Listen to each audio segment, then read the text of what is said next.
It's thinking. It's thinking. All right, we're there. So we are now live on Facebook too. So, number one, thank you very much for joining us, everybody, this evening. We're here. We're glad to bring this to you. Normally, we do these sellers workshop in person. Of course, we're not doing that. We'll normally do them at our office, or sometimes we do them off-site at a restaurant or a party room. This evening, we have Susie Patton from our team. Susie, can you introduce yourself real quick? Hello, everybody, and welcome. Thanks for joining us tonight. I am Susie Patton, and I've been in the industry between banking and real estate for the past 15 years. Been with the Ed Huck team for the last 5 years. So, one of the things we're going to touch on today is how, because we have had some questions come in about how is this market or this shift in the market different maybe from 2008. So I can speak from personal experience on that as well. So thanks again for joining us. Awesome. Yes, we're excited everybody's here. We actually already have some questions. So we posted on some of the emails and links that we sent out notifying everybody about this event, asking for some questions. So we're going to start off with some of those. Give me a second here and I'll pull up my screen. Get to the right screen. Here we go.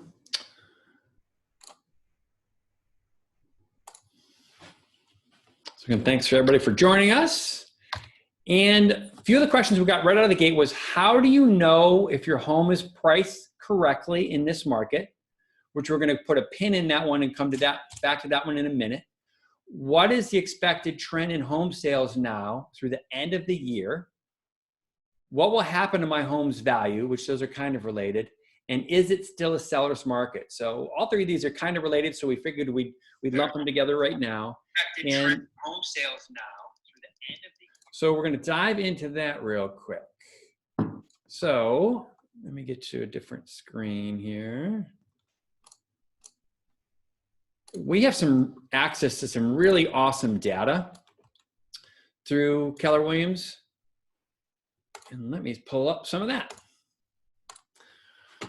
So it used to be we would look at a lot of our data monthly or quarterly to kind of figure out what was going on. That's not working today because of what's happened with COVID.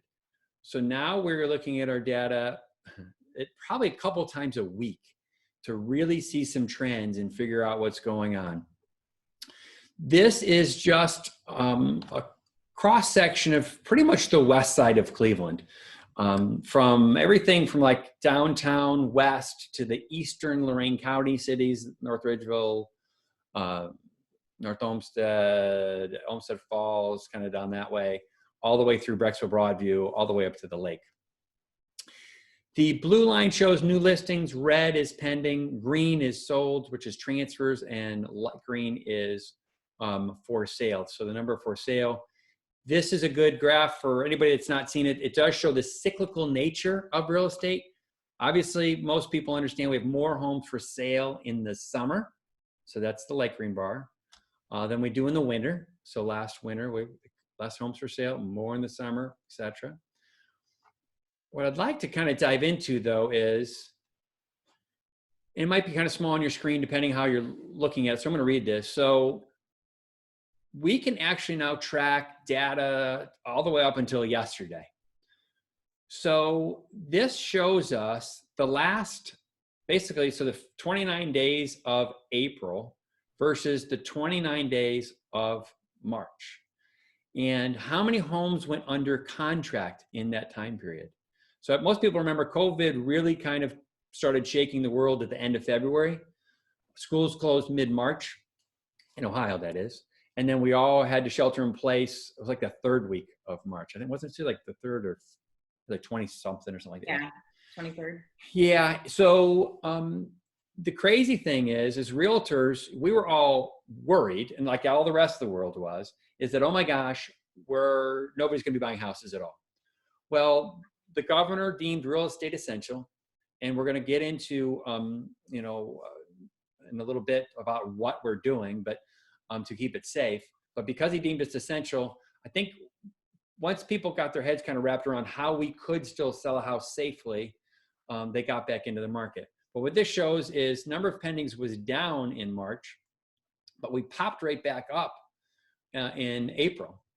And then the other thing to notice is, that's just month by month stats, which is interesting, but year to date.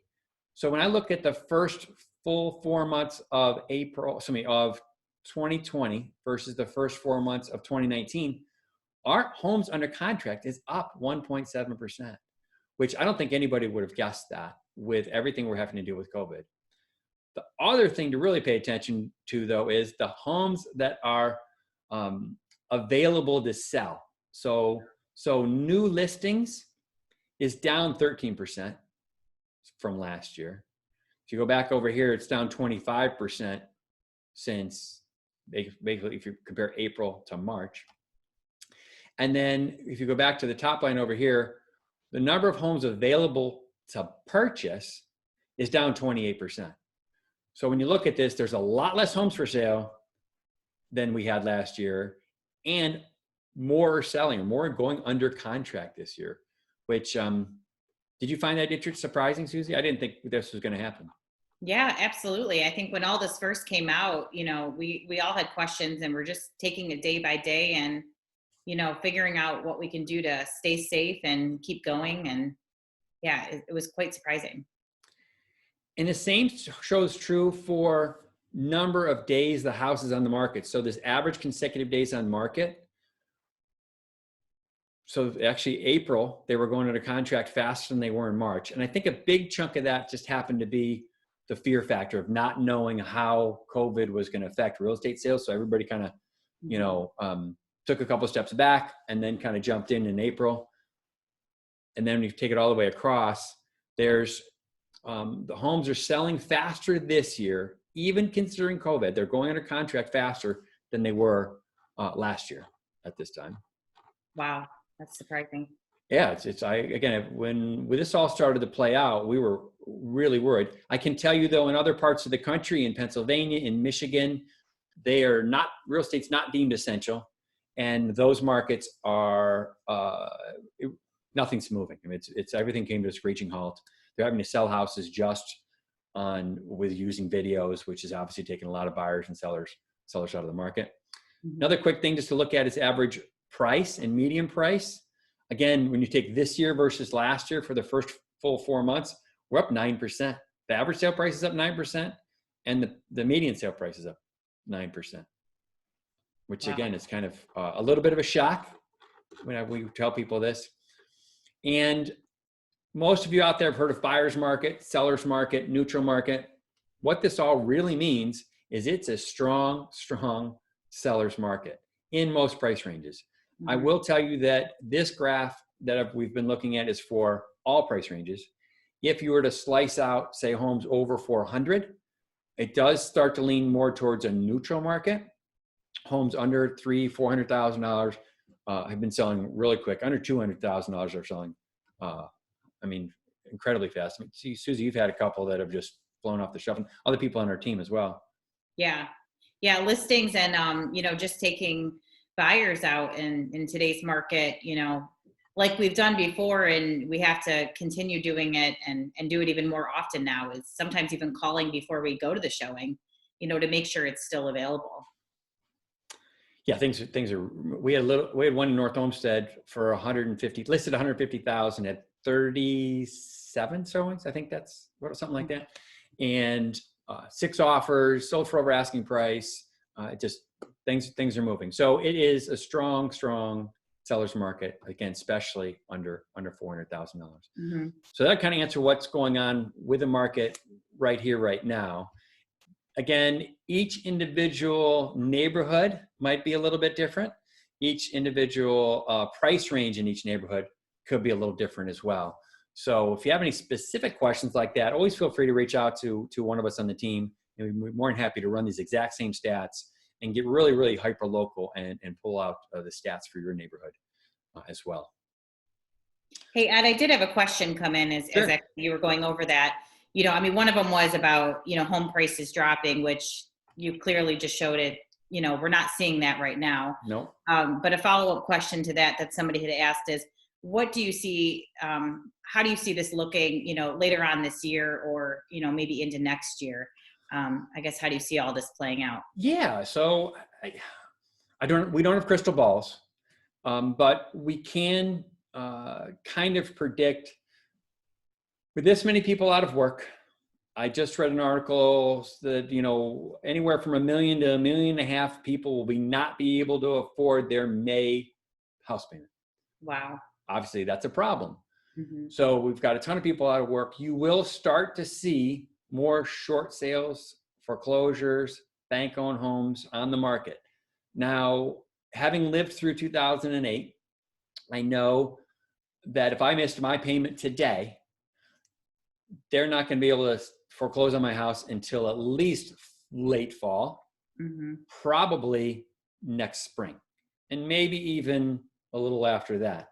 The reason for that is if all of a sudden, hundreds and hundreds of thousands of people are going to start losing their houses, the banks, the mortgage companies, and the courthouses are not set up for this huge influx of foreclosures. As a matter of fact, the number of foreclosures had hit like a 20-year low or something like that, the last quarter of 2019. So all these banks don't have the staffing to all of a sudden handle all these foreclosures. So it's going to take a long time for these to start hitting the market. And I think because Northeastern Ohio is, it's an economy based on manufacturing. We support the auto industries. We've got a big healthcare industry here. We're not based on tourism. I think those areas are really going to get hammered. I did just hear something about Walt Disney World might not open until next year, like 2021. I mean, that's shocking. And, the airline industry is getting devastated. Those travel related industries are going to have it hard. And that will eventually trickle back here to some fashion. But, I guess if somebody were to ask me, should they list their house today or next year? I would say if you're worried about getting every last penny out of your house, I might list now before all these houses that potentially could hit the market start hitting the market. I know one of the other questions was that somebody had emailed in already. What's this going to do to values? Obviously, more homes on the market, values have a tendency to go down or at least start to stabilize. My crystal ball would tell me homes prices are going to be flat. And even if we have an influx of inventory, we're not going to crash like we did last time. Mm-hmm. Yeah. I guess maybe you talk about that, Susie. I know you're pretty intimately, you know a lot of background in maybe some of the differences between what happened in 2008 versus maybe what's happening now. Yeah, and that is a big difference. I know a lot of people have fear around that, and us, heading into a recession and experiencing what we saw back in 2008, and the market bottomed out in about 2012. So several years of this, and some huge differences between what we're experiencing today versus then. This is has a lot to do with the pandemic and the health, around that. So that's definitely what's impacting it. And back in 2008, guidelines were a lot looser with, banks giving loans. So you had a lot of bad loans being given, or people buying homes that maybe they couldn't afford because they didn't have all the right information. They were on variable interest rates, and rates were certainly on the rise. Interest rates at that time were, definitely heading up, and probably in the 6 or 7%. A lot of people were refinancing during that time too, because, rates were, before they were heading up, they were, in the high 4s and 5s, and they were maxing out equity. And I remember even at that time, you could take out a loan for 125% of your home's value. So a lot of things changed since then, and they've, learned a lot during that time, and guidelines got stricter. So that's a big thing. There was also a lot more inventory during that time. So I think that's a huge difference. We were more in a buyer's market in 2008. Now obviously you just went over the inventory. We are in a very strong seller's market. There's still a lot more buyers out there than we have homes to sell. So that's a huge difference as well. So I think those are the main things that I would say would be different today versus what happened last time. Yeah, it was not pretty. That's for sure. It was, um, yeah, a lot of people, I forgot about the whole 125%, Mm-hmm. loans, buying a house, taking cash out, going and buying a car with that, or going and buying the big screen TV or all the furniture. And then they lost their job and then nobody had any savings. And within, a couple months, boom, they're losing their house. So it was a lot of sad situations back then. And that's Yeah. yeah. And I would say right now too, would you agree, with appraisals, that process has really changed, and we're seeing that appraisers are much more conservative than what they were in the past too, which is, I think, helping protecting all of our equity in today's market. 100%. Yeah. I think that we have seen a lot of, it's been tougher to get houses to appraise in the last couple of years, especially, home values have been going up, just like that one graph said. They've gone up, almost 9% this year, the first basically 4 months of this year versus last year. And sometimes the appraisers aren't helping us out with that. They're really sharpening their pencils, and in a good way. Now, if the market does start to shift, there won't be a lot of houses that are way overinflated by false appraisals. So yeah, it's definitely not going to have the effect. I mean, and the real reason for this, hiccup or shift or whatever you want to, the pandemic, how that's going to affect the market is the pandemic. It's not that the markets were all overinflated. It wasn't that the housing market was all overinflated, need to bust.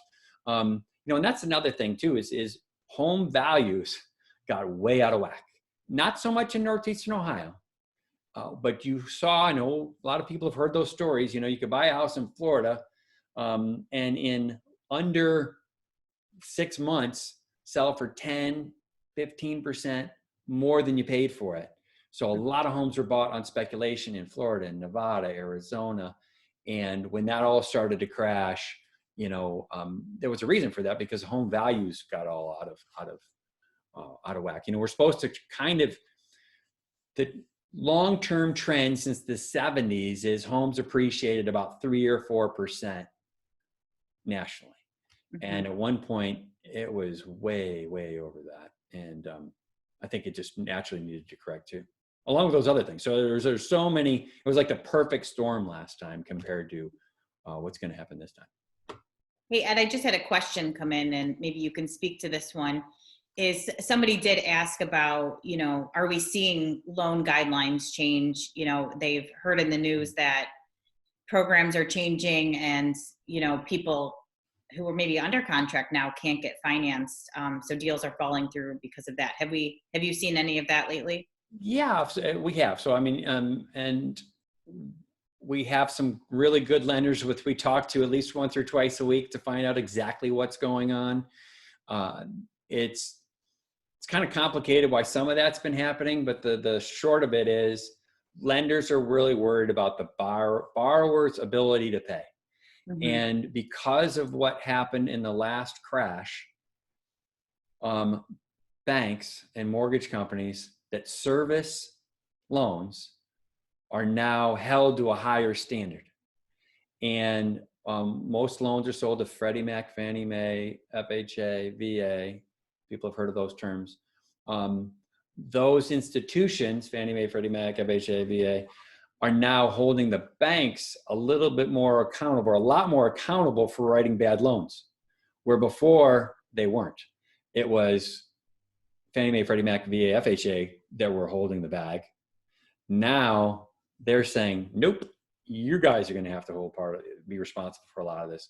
So you are seeing, a really quick knee-jerk reaction of, hey, if some of these loans are going to go bad, we want people to have higher credit scores when it comes to getting a mortgage. We want to make sure they've got income coming in. So yeah, you're definitely seeing that as a part of the change. I will still say though, just like last time, if you have a good job, if you have a job, if you have income, if you have a good debt to income ratio, if you have a good credit score, you can get a mortgage today. And I think, and you probably remember that too, Susie. It was like, the word on the street was, oh, you can't get a mortgage. You can't get a mortgage. No, you could get a mortgage back then too. it just went back to the way it should be. Yeah. And I think it'd be a good point, as a follow-up on that, is just to point out, being in the industry every day and, working with a lot of clients and a lot of these, local and national lenders, again, we know which ones are a little bit more strict. So when we're helping sellers sell their home, it's really about finding, somebody who has been qualified, their income docs have been verified. And even if they got a pre-approval maybe a month ago, Right. is to re-verify that is still up to date and they're still qualified today. And I think asking some of those more questions around that, so we can make sure that the buyer that the seller decides to work with is the most qualified, to move forward. So especially with all the layoffs and everything too. Yeah, we've had, unfortunately, buyers wrote offers for homes, got it accepted, lost their job.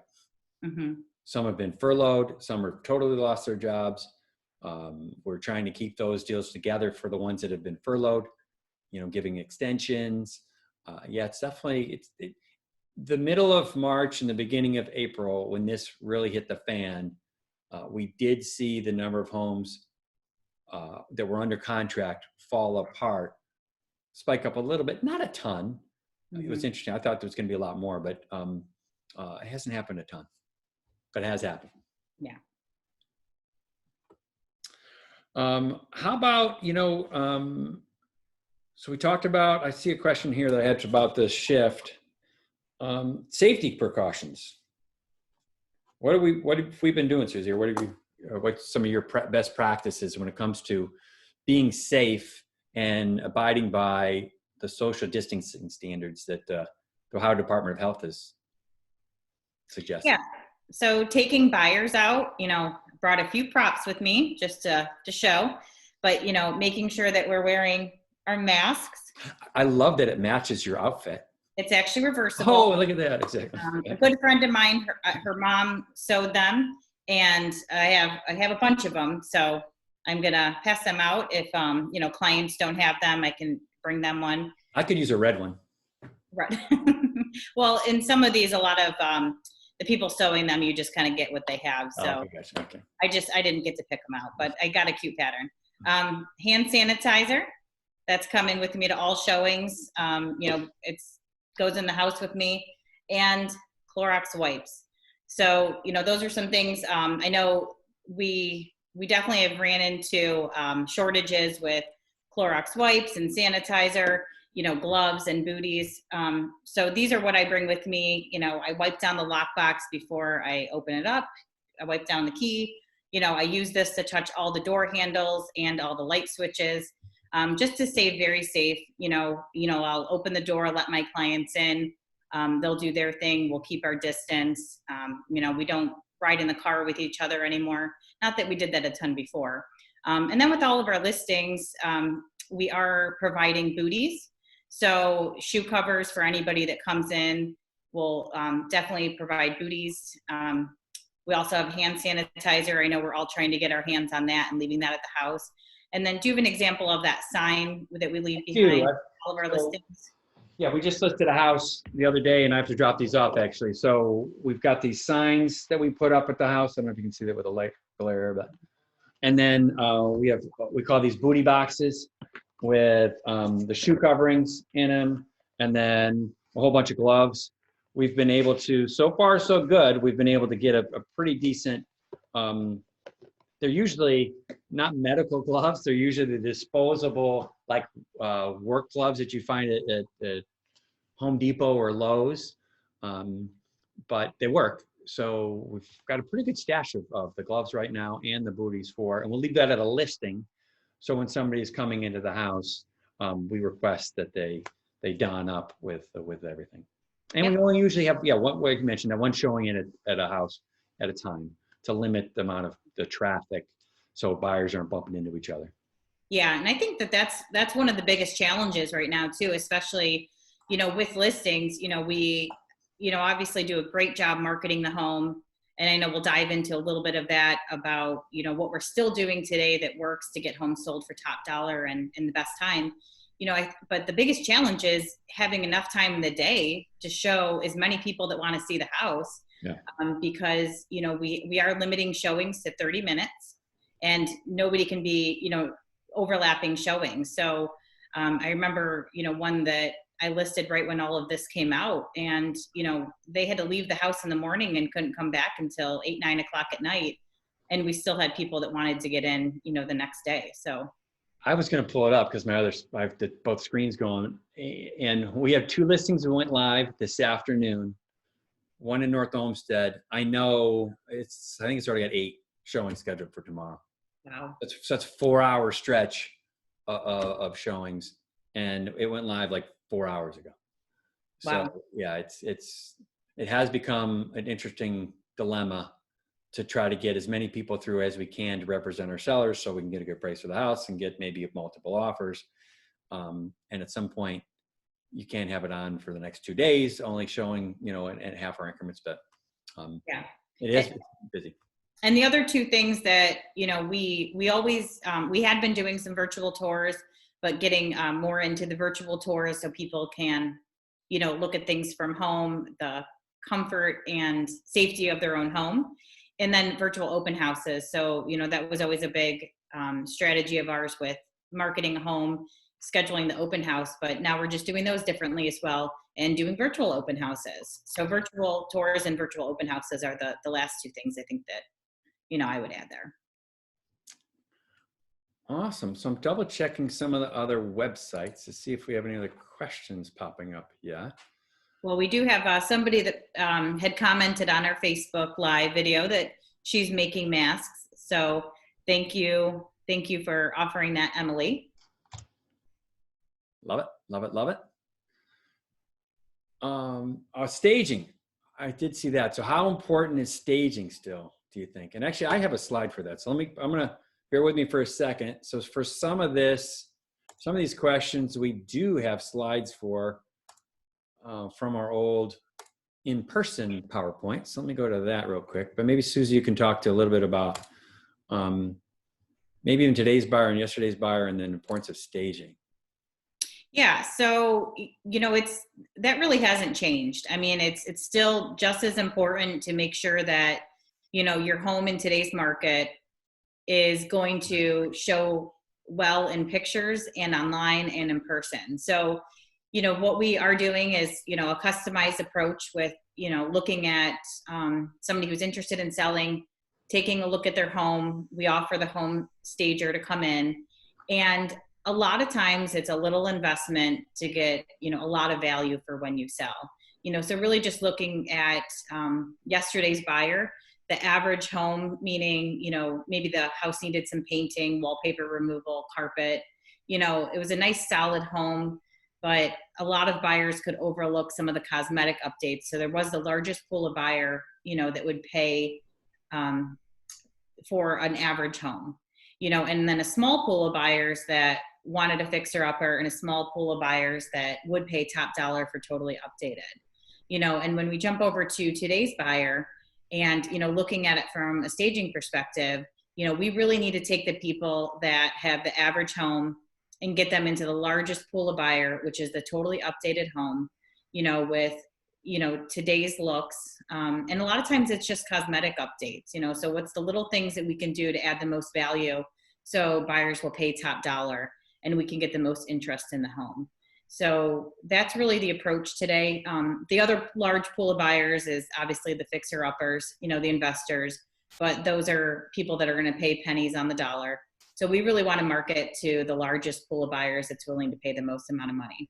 And that's really 2 things, it's the staging, finding out maybe what little improvements you can make to add a lot of value.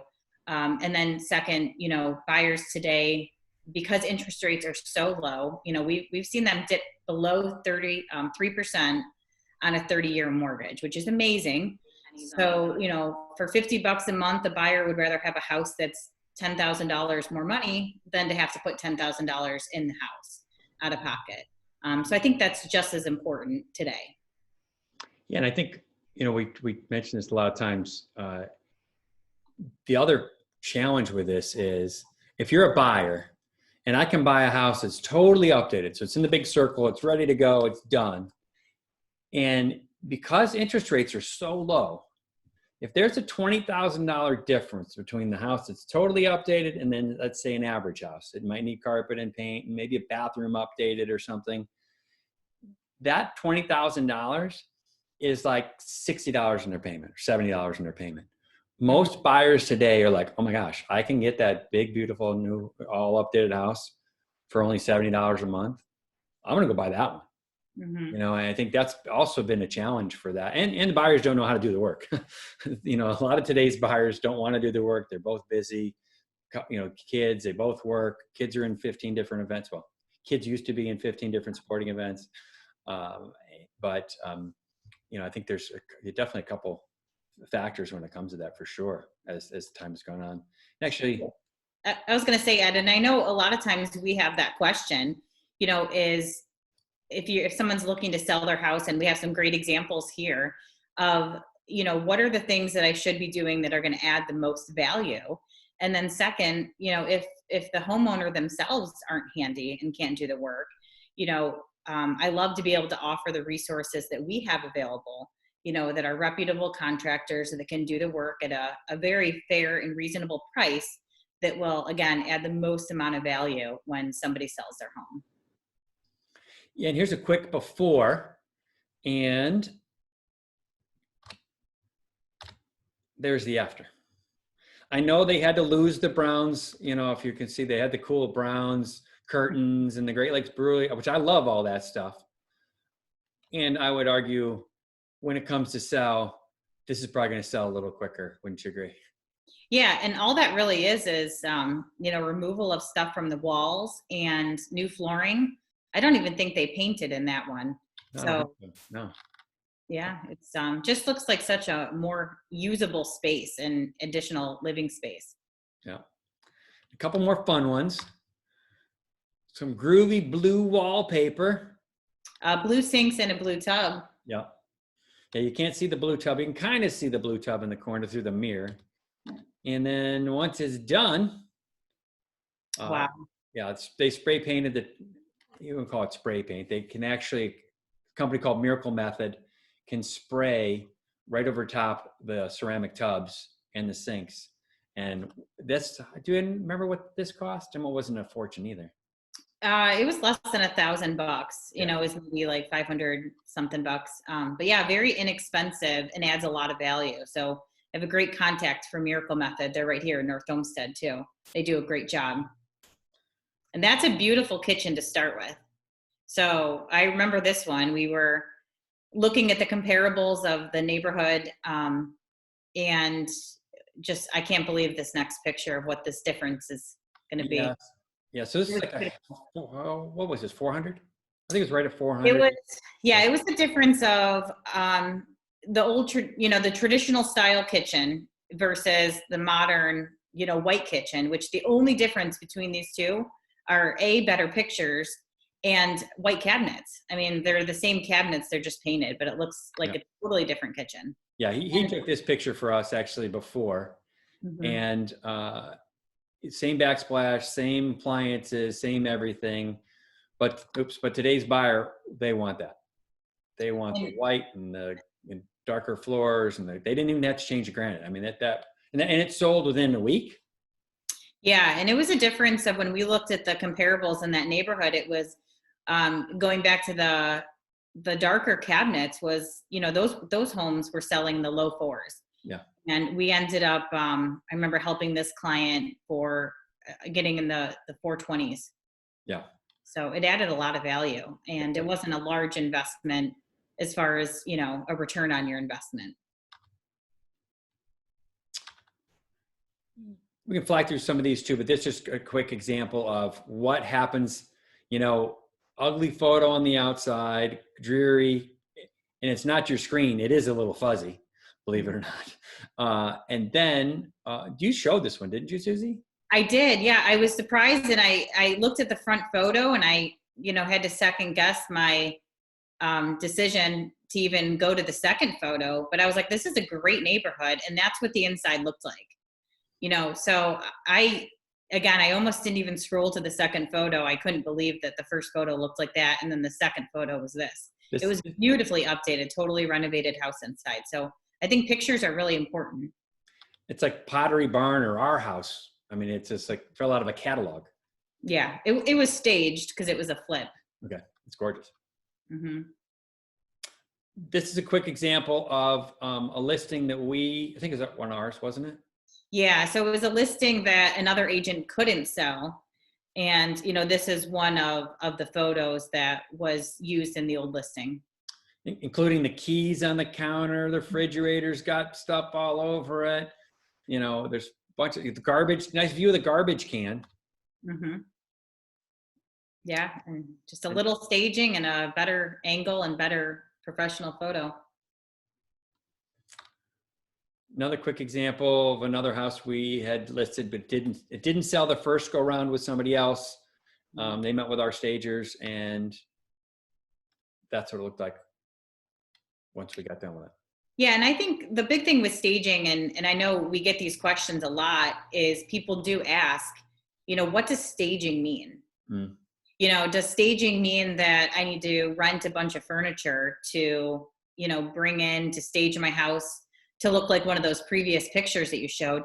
And that's not it at all. Our home stagers come over, they walk through the home, they give you a customized plan of, different things to fix, different improvements to make that will add value when you sell. And then it's really just about using the furniture in the homeowner's house to maybe reposition it and define what a space is. Like that one, it was a music room, sleeping TV room, A little bit of everything.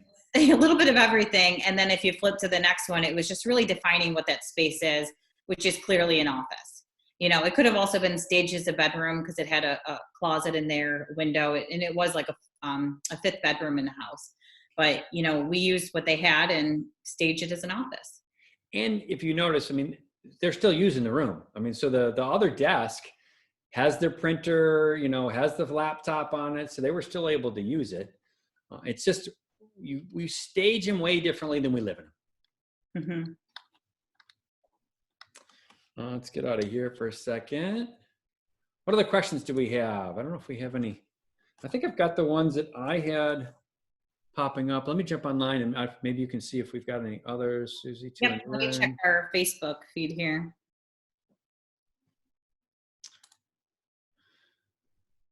We got another one. In today's market, is it still common for buyers to pay closing cost on a new home? From Helen. Helen, how are you? I just saw Helen a week ago. So and maybe back me up on this, Susie, too. You tend to see buyers ask for sellers to pay the closing cost on homes, I would say under 200 or 300, maybe not 200, maybe 100 more common. So the lower the price, the more often you see the buyer asking to have the seller pick up the closing costs. Would you agree with that, Susie? Yeah, I would agree. I think it's really just the market that you're in, location, price point, and all of that. And I would also throw in there that when we represent one of our sellers, mm-hmm. and even when we represent a buyer, what's really happening when a buyer asks a seller to pay the closing cost is the buyer's financing the closing cost. So if you're willing to sell your house for $300,000, would you also be willing to sell your house for $300,000 and you do not pay the buyer's closing cost? Would you be willing to sell your house for $305,000 and have $5,000 of that $305,000 go to pay the buyer's closing cost? So you still net $300,000. It'd be the same difference. It's the same. Matter of fact, so the last house I bought in Westlake needed some work. I knew it was going to need some work. I bought it actually in about 2012 during the bottom of the last crash. Interest rates were down in the low 3s at that point. And my thought process was, hey, why not ask the seller to pay $5,000 of my closing cost instead of getting them to come down an extra $5,000 on their price. Let's ask them to pick up $5,000 of my closing cost because it kept more cash in my pocket so that I could go do all the work that needed to be done in the house. And I only had to borrow that extra money at 3% or 3.5%. So you do see it that way. And we've got tricks, not tricks. When we present that back to a buyer that wrote an offer on one of our listings, the way we would sell it back to the buyer or tell it back to the buyer is, hey, Mr. Buyer, we'll sell you the house at 300, or we'll sell it to you at 305 and give you $5,000 back. We don't care. We just want to always make sure that the buyer understands what they're actually doing is financing their closing costs. And we make sure we net our sellers whatever they want to net. Yeah, and I think the key difference there too is that it still has to appraise. So I think it goes back to the quality of the buyer too. And, if for some reason it didn't, because we know that these appraisers are more conservative today, is making sure they have the funds to cover that, if there's any hiccup with that. Awesome. Hopefully that answered your question, Helen. If it didn't, let me know. We did have a question come in, Ed, and it might have been somebody who jumped on later, is just, our home's still selling? Yes. I mean, we're very, very busy. Again, like we said at the beginning that, we're down, I think we only have like 9 listings or 7 listings or something like that. And the reason for that is we listed 3 this week, like today and yesterday, I think. They'll all be sold by the end of this weekend. I'm guessing, knock on wood. If our sellers are watching, I hope they get sold this weekend. But we've been watching this week in and week out that good looking houses that are priced right. Let's go back to that. So somebody did ask that. So if they're priced right, if they're staged correctly and correctly marketed, the homes are selling. If you're missing one of those components, it's not selling. It's not going to sell. So you still do see homes on the market. That one graph, and I'm not going to jump back to it, but showed that the average market time right now is about 50 or 60 days for a house to go under contract. That's for all price ranges, for all the West Side. If you really dissect that and take a good look at that, what you'll see is homes are selling in a week. Like half those homes that get listed are selling within 7 days. The other half are taking not 60 days to sell. They're taking like 80 days to sell or 90 days to sell. So you've got like this 2 markets going on there. Homes are either flying off the shelf, or if you missed the price point at the beginning, it might take a lot longer for it to sell. And again, that's different in each price point and in each market. But if you're under $200,000 or $300,000, if you have not sold your house and in the first week or 2, and it looks cute, if it looks anything like any of those afters that we showed, it'll sell right now. It's just flying off the market. Yeah, and I think that, one of the things you brought up earlier about studying the market is, a lot of the resources we used to use were 30 days lag time, Right. And really finding the most relevant information today. So when we're listing a house and we're talking about pricing, there's really 3 pricing strategies, and maybe in the past we could test the market a little bit and price it a little high, or maybe 1 or 2 comparables show that we could sell it for that. Underpricing it, which I don't think we do a lot of that, but the best strategy has still always been, fair market value, price it right out of the gate. You have the best success for getting the highest possible price, and the most, interested buyer. So I think that that's even more important today, and looking at that relevant information and, having access to, looking at competing listings when we're about to list a house to see how many showings are competing listings getting. I love that we have access to that now. So even before we list a house, we can say, oh, in your price range in this city, yeah, there's buyers out there. They're out there looking. So, looking at that most relevant information. And that's a game changer. I think there's so many agents that got complacent, I guess is the right word, because, when the market's great, anybody can sell anything. When the market's starting to shift like this, you really want to pay attention to absolutely all the data we can get our hands on. on our team, most of my time is spent with our sellers because that's my thing. I love digging into the data. I love looking at the charts and graphs. Anybody that knows my wife, that's not her thing. When, her role is probably more suited for buyers.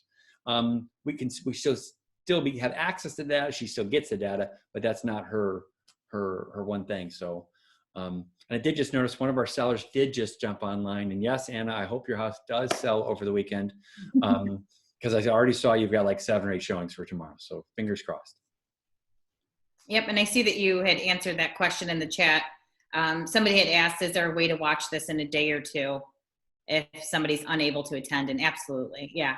We are going to post it on the Facebook page and YouTube, and you can share it or have anybody reach out to us with any specific questions, and we'd be happy to get them answered. Any other, I want to make sure, did we answer all those questions from the, let me double check real quick.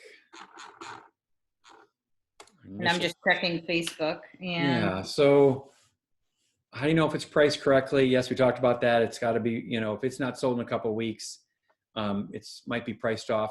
And I would argue though too, if your agent is on the ball, like Susie's point said, is we have access to go see what else is being shown in each different price range.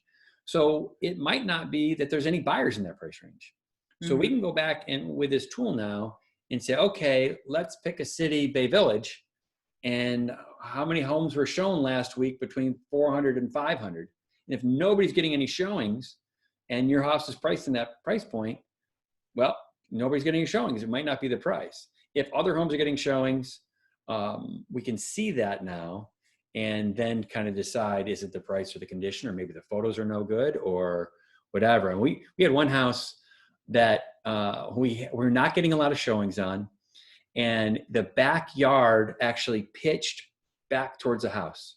So it was a ranch, and there was really nowhere for a swing set. It was really just kind of this maybe 30 or 40 or 50 feet deep, but it just really pitched right back to the house.